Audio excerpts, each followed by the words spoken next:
اگر آپ یہ سمجھتے ہیں کہ آپ اپنے نومولود بچوں کو پروسیس فوڈ کے نام پر صحت بخش خوراک کھلا رہے ہیں تو آپ کے لیے بڑی خبر ہے۔ بچوں کے لیے پروسیس فوڈ بنانے کے معاملے میں دنیا کی بڑی کمپنیوں میں سے ایک نیسلے پر بڑے سوالات اٹھ گئے ہیں۔ نیسلے کمپنی حکومت ہند کے جانچ کے گھیرے میں آ گئی ہے۔ بتایا جا رہا ہے کہ دوہرے معیار کا معاملہ سامنے آنے کے بعد FSSAI نیسلے پروڈکٹس پر نظر رکھے ہوئے ہے۔ کہا جا رہا ہے کہ اگر کوئی بے ضابطگی پائی گئی تو کمپنی کے خلاف کارروائی کی جائے گی۔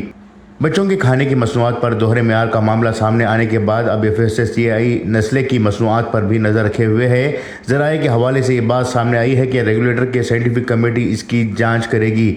حکومت ہند نے ہندوستان میں فروخت ہونے والے بچوں کے دودھ میں چینی کی مبینہ ملاوٹ کی رپورٹس کی جانچ کرنے کے لیے کہا ہے۔ دراصل سوئس تحقیقاتی ادارے پبلک آئی کی رپورٹ سامنے آئی ہے۔ اس رپورٹ میں کہا گیا ہے کہ نیسلے کمپنی ہندوستان میں فروخت ہونے والے بچوں کے کھانے میں چینی کا استعمال کر رہی ہے۔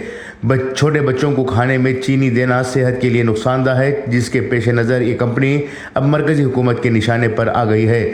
حکومت کے central consumer protection authority CCPA سے نیسلے کے بچوں کے کھانے کے نمونوں کی جانچ کرنے کنزیومر پروٹیکشن ایکٹ کی دفعات پر عمل کرے گا۔ نیز صارفین کے امور کے محکمہ وزارت صحت اور خاندانی بہبودی کے سینئر افسران جلد ہی اس معاملے پر بات کریں گے۔ بتا دیں کہ سبھی یورپی ممالک اور امریکہ میں بچوں کے کھانے میں اضافی چینی کے استعمال پر پابندی ہے۔ اگر کوئی کمپنی اس اصول کی خلاف ورزی کرتی ہے تو اس پر بھاری جرمانہ عائد کیا جاتا ہے، جبکہ بھارت سمیت ایشیائی ممالک کی بات کریں تو بچوں کی خوراک میں چینی کے استعمال پر جرمانے کا کوئی بندوبست نہیں ہے۔ بڑی کمپنیاں اکثر اس کا فائدہ اٹھاتی ہیں۔ بیورو رپورٹ، انقلاب نیوز، نئی دہلی۔